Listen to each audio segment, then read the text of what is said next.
Hi Leute, willkommen zu Lagen gebaut. Ich bin der Dirk und auf meinem Kanal dreht sich alles rund um Labwaffenbau und noch einiges anderes noch. Aber hauptsächlich Labwaffenbau. Unser heutiges Thema wird sein, mal was Kernloses wieder. Und zwar will ich ein Kukri-Messer machen. Hatte ich so noch nie groß gemacht. Ja doch, ein oder zweimal, aber noch was größer. Mal gucken, was da bei dem Ganzen rauskommt.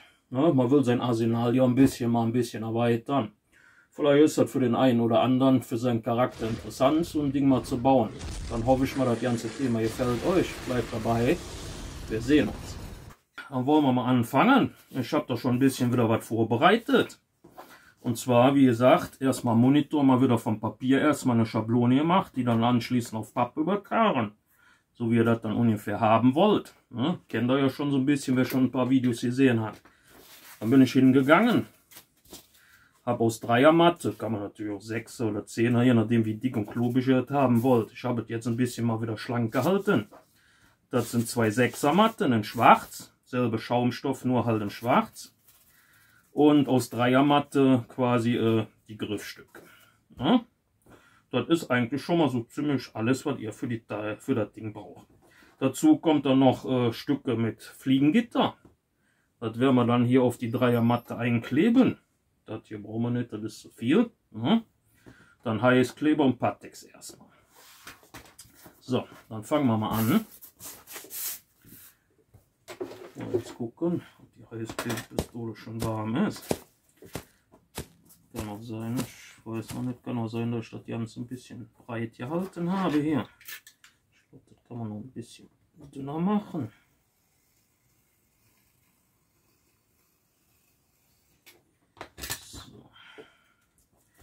Schauen wir uns mal an, wie das dann ist. So, kann man so machen. So, dann müsst ihr mal gucken, dass ihr hier noch Abstand lasst. Also hinten, damit ihr noch ein bisschen wegschneiden könnt und dann an den Rändern auch. Damit ihr das dann nachher alles eben habt. Gerade, plan, könnt ihr nennen, wie ihr wollt. So. Also richtig heiß ist die Klebepistole noch nicht so ganz, aber ist okay. So.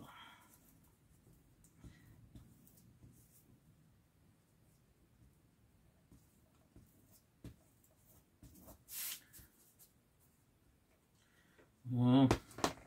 Hier schneide ich ein Stück ab, weil wegen dem Knick. Ja. Müsst ihr mal gucken, dass er dann so ein bisschen um die Ecken kommt. Nach hier unten natürlich mehr Platz lassen, weil er hier ja die Klingenschärfe reinmacht. Ja, also ich schneide. Hier ruhig ein bisschen über das andere drüber kleben und dann ein bisschen schräg. Dann kommt er auch besser drumherum.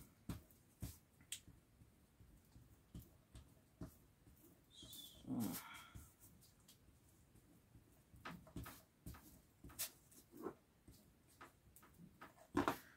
Ihr könnt natürlich da auch Fliegengitter klebe ich ja schon. Entschuldigung Leute. Ich meine natürlich, ihr könnt hingehen und Kabelbinder mit reinmachen. Also auf jeden Fall so ein gutes Stück in den Griff rein. Ich habe jetzt gerade hier nichts rumliegen, oder? Doch, hier haben wir noch einen dickeren. Ja, also prinzipiell könntet ihr jetzt hingehen, jetzt nicht auf der kompletten Länge vielleicht. Da müssen wir dann gucken. Oh, ne, das wird nicht ganz hinhauen auf der ganzen Länge, aber ich sag jetzt mal so, also bis hier, das Ding ein bisschen schief einklebt. Könnt ihr da oder einen dünneren nehmt, dann könnt ihr den quasi hier mit einkleben, dann habt ihr auf jeden Fall das Stück relativ stabil. Aber mit dem Fliegengitter, das geht auch ganz gut, das seht ihr ja dann. Ich mache, wie gesagt, das Ding jetzt erstmal komplett ohne. So, ich glaube, das Ding habe ich auch ein bisschen viel zu breit geschnitten. Muss man auch ein bisschen dünner machen, weil ihr könnt es quasi, ich sage jetzt mal auf der ganzen Breite, wie das Teil ist, Fliegengitter machen, aber macht das lieber nicht. Erstmal gibt das, ich sage jetzt mal, wenn er das mit dem Heißkleber macht, relativ harte Kanten und wer schon mal das geschnitten hat, der merkt, dass die Cutterklingen extrem schnell stumpf werden. Ja? Also wie gesagt, zum Stabilisieren ist gut, aber immer genug Luft zum Rand lassen. Dass da dass man da vernünftig dann schneiden und schleifen kann. Schleifen ist dann übrigens sowieso dann totaler Mist, naja, aber wie gesagt, lass hier noch Rand. Ich lasse immer so zwischen 5 mm und 1 cm. Da hat man immer noch genug, was man wegschneiden kann. Und auch noch genug zum Schleifen. So, gucken so bis hier.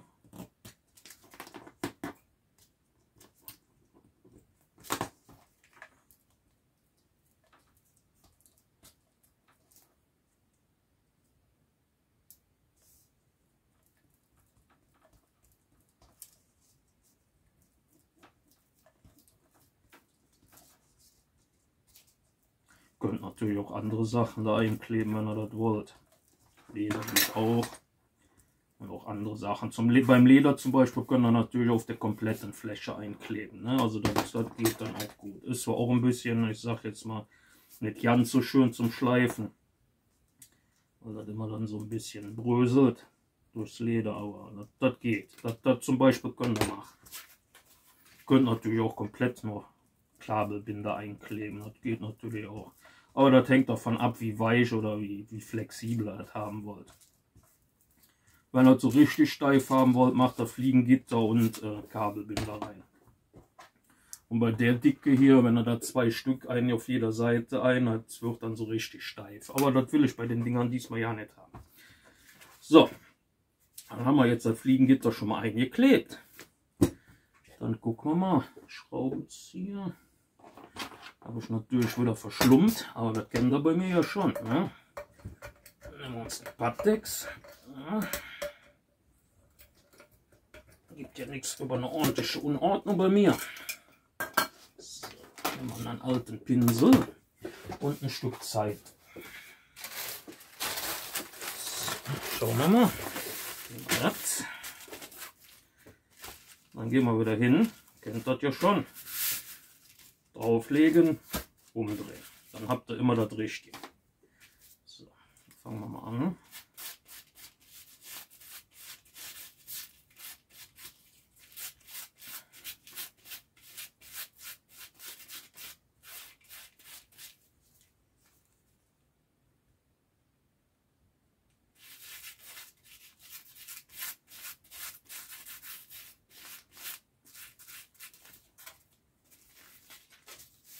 Wie gesagt, immer dran denken, oder eine schöne, also eine Zeitung oder was drunter legt oder irgendwas anderes, was ihr versauen könnt.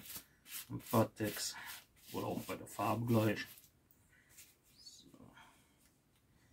Bei der Seite hier mit dem Fliegengitter, da können wir ruhig ordentlich drauf, dass das sich schön in die Poren reinzieht. Also ruhig großzügig drauf tun. Müsst ihr halt ein bisschen länger warten, bis es trocknet, aber ist ja dann nicht schlimm.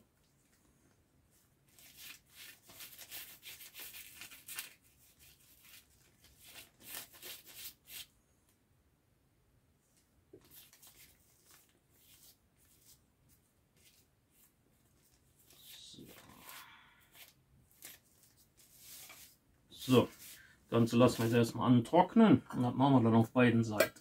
Ja, die Seite ist jetzt schon mal angetrocknet.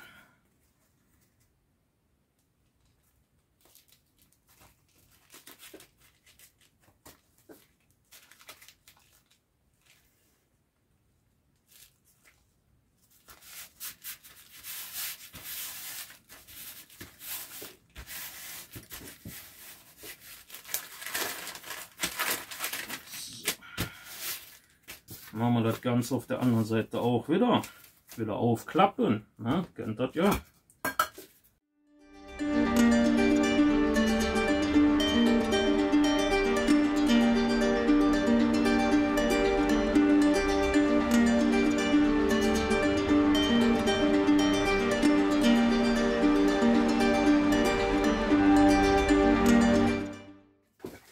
So, die Seite ist auch schon mal trocken. Jetzt muss ich noch gucken, auf welcher Seite ich das am besten klebe. Naja, ein bisschen wegschneiden muss ich sowieso. Also von daher alles gut. So.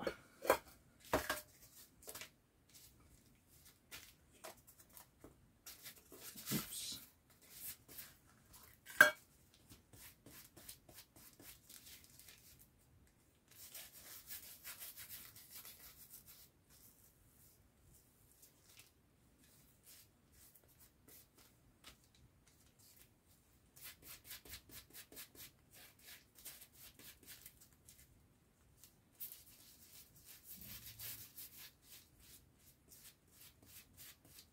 der Kleber und alles ist jetzt soweit trocken. Am besten lasst ihr das auch 1-2 Tage liegen.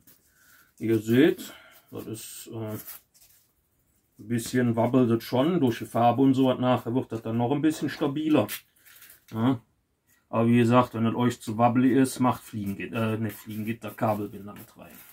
Gehe ich hin, schneide überall so 1, 2, 3 mm runter. Überall, wo jetzt übersteht, kommt dann weg. Ich gehe mal so ein bisschen großzügig drüber. Deshalb halt auch das Fliegengitter immer vom Rand lassen, ne? Da ihr noch Luft habt, um da was wegzuschneiden. Ich habe auch immer das Problem halt, die Schablone ist ja eigentlich immer dieselbe Größe, aber irgendwie ist das immer so ein bisschen mal mehr, mal weniger größer oder kleiner. Deshalb muss ich immer ein bisschen wegschneiden. So. Ich glaube, das Messer hätte ich vielleicht vorher auch noch ein bisschen schleifen sollen. Aber ist nicht schlimm. So, mal gucken. Noch ein bisschen rüber.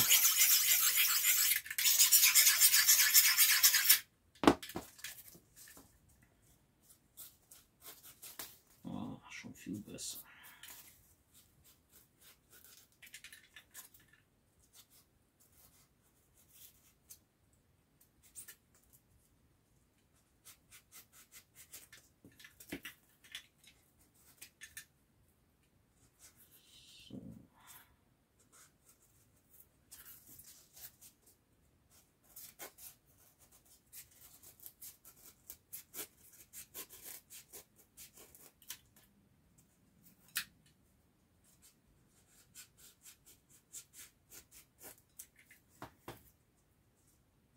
So, das Gröbste haben wir jetzt schon mal abgesäbelt.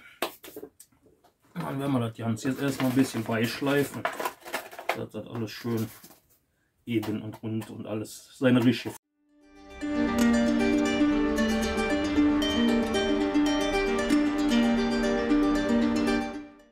Jetzt haben wir das schon mal soweit fertig. Gehe ich hin, werde noch so ein paar Linien hier machen. Dafür nehme ich mal wieder den Schleifstein so ein bisschen als Hilfe. So. Das wird dann später, da will ich dann die Nieten für den Griff quasi mit dem Lötkolben einbrennen. Nur so als Erklärung.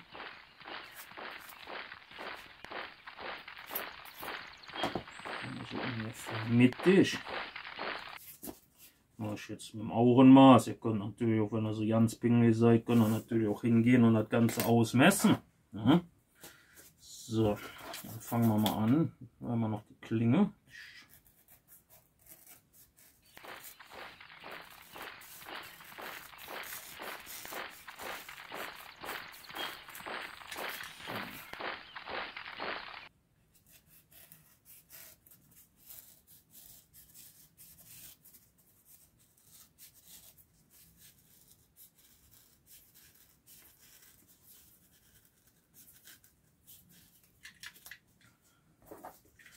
So, dann haben wir das hier auch schon mal.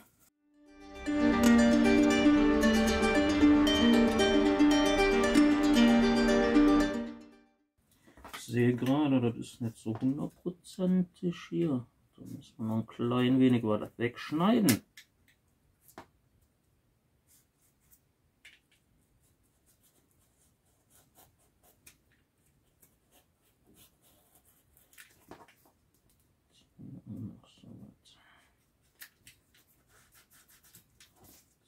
So. Hier haben wir noch so ein bisschen Puckel drin, aber das machen wir jetzt gleich mit dem Lötkolben weg. Mensch Leute, ob ihr glaubt oder nicht, ich habe meinen kleinen Schraubenzieher gefunden. Na, egal, brauche ich jetzt momentan echt nicht mehr. Obwohl, ne, stimmt nicht, brauche ich doch, und zwar für den Lötkolben. So. Dann holen wir erstmal die Spitze raus. Die Spitze hätte ich vielleicht mal drin lassen sollen. Zwar brauche ich hier noch für Dings. Moment. Leute, ich bin mal wieder viel zu schnell bei meinen Denksachen. Zwar Wollen wir ja hier das noch reinmachen.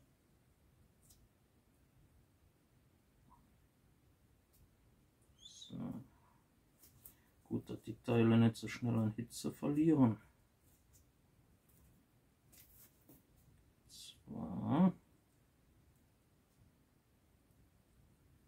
Soll das quasi ja hier noch so ein bisschen so Messingbeschlag werden.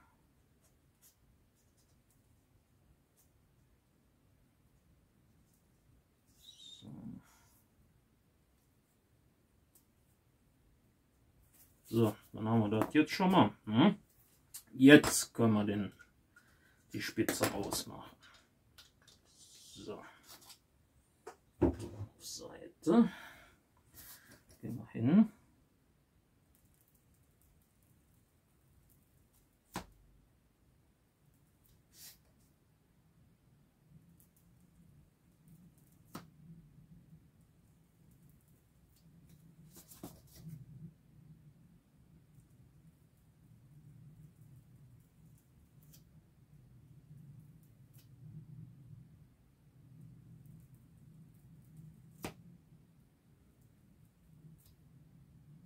So, machen wir das.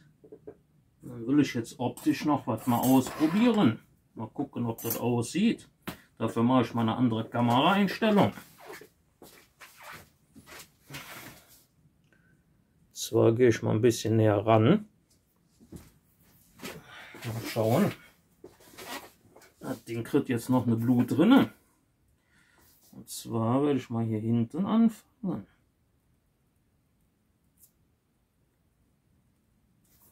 Wird dann quasi gucken, dass ich hier so an der Klinge so lang gehe. Geht ziemlich gut, finde ich. Dürfte nicht zu schnell ziehen. Ja? Und immer gucken, dass das ganze Ding auch schön heiß ist. Dann habt ihr nachher nicht so ein, ich sag jetzt mal so komisch hier Rivel da drin. Gucken, dass er dann immer versucht gleichmäßig zu ziehen.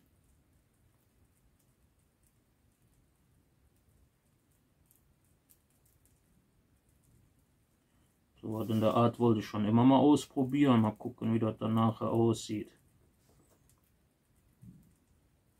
Wie gesagt, das sind jetzt mal beim Kukri mal so Prototypen. Mal schauen, wie die dann aussehen. Aber bisher, muss ich ehrlich sagen, macht das schon ganz guten Eindruck. Hier mal auf der Seite erstmal ein Stück. Das mal ein Stück von hier vorne.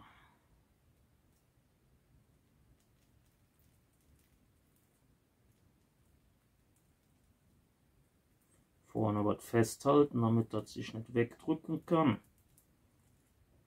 Also auf jeden Fall hier oben am Anfang das Stück. Wie ihr seht, mache ich das frei Hand. Wenn ihr euch dann nicht so ganz sicher seid, macht euch irgendwie eine Linie oder so. Mit einem Edding, weißen Kugelschreiber, was auch immer.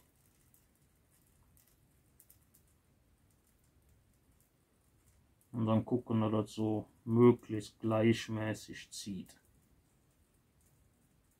Und wie gesagt, nicht zu schnell. Und guckt, dass das Ding schön heiß ist. Ne?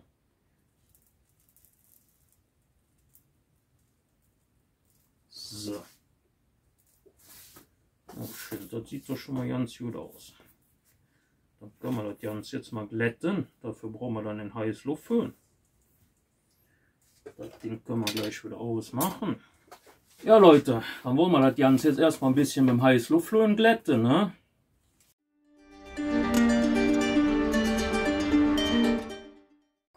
Ja, weiß nicht. Was meint ihr? Sieht schon mal ganz gut aus, oder? Ja, ich glaube, ich gehe aber noch mal ein bisschen drüber.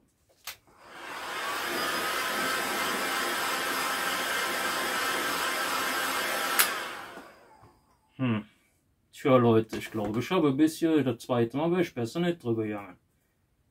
Sehe, bis hier eingelaufen aus, ne? Oder? Was meint ihr? Werde ich wohl noch mal Neues bauen müssen.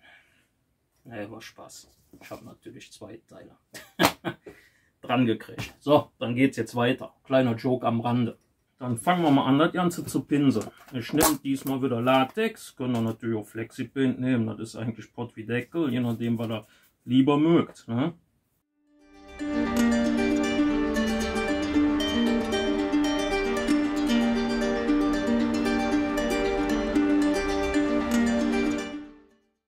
Dann haben wir jetzt erstmal so das Gröbste.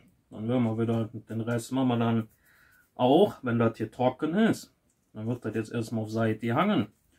Und dann sehen wir uns wieder, wenn da so 6, 7 Schichten drauf sind. Schichten sind jetzt drauf. Dann fangen wir jetzt an, wieder mit dem Kamm den Holzgriff zu machen.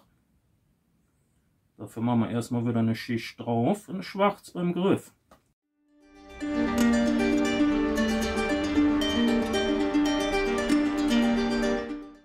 Dann haben wir jetzt das Schwarz drauf.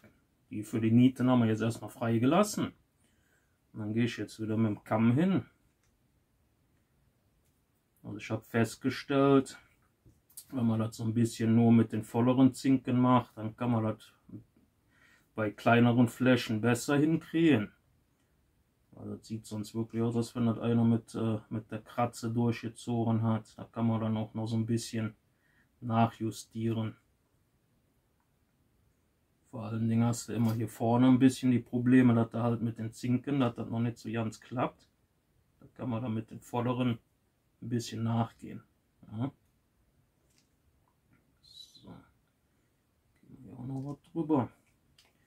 Ja, so haben wir das jetzt. Und dann lassen wir das Ganze erstmal wieder trocknen und dann können wir eigentlich schon mit der richtigen Farbe anfangen. Das Schwarz ist jetzt trocken, die Holzmaserung auch. Dann können wir jetzt anfangen, das Ganze in der richtigen Farbe zu machen. Ein paar Schwämme habe ich schon vorbereitet. Dunkles Braun, helles Braun, bzw. Ocker. Bisschen Gold, bisschen Silber. Dann fangen wir jetzt an. Ich weiß nicht, ich glaube, wir machen erstmal das Braun. Wie gesagt, dann erstmal wieder so ein dunkles Braun nehmen. Und dann wieder drüber bürsten.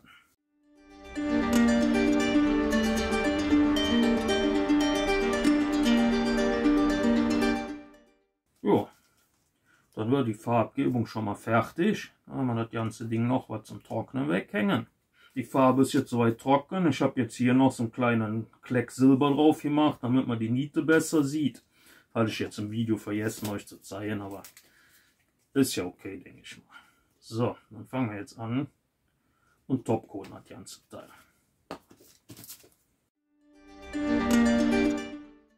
Dann machen wir den Rest dann gleich auch noch, wenn das Stück trocken ist. Und dann sehen wir uns wieder, wenn das Ganze soweit fertig ist. Das Ganze ist jetzt fertig. Vorher Schablone.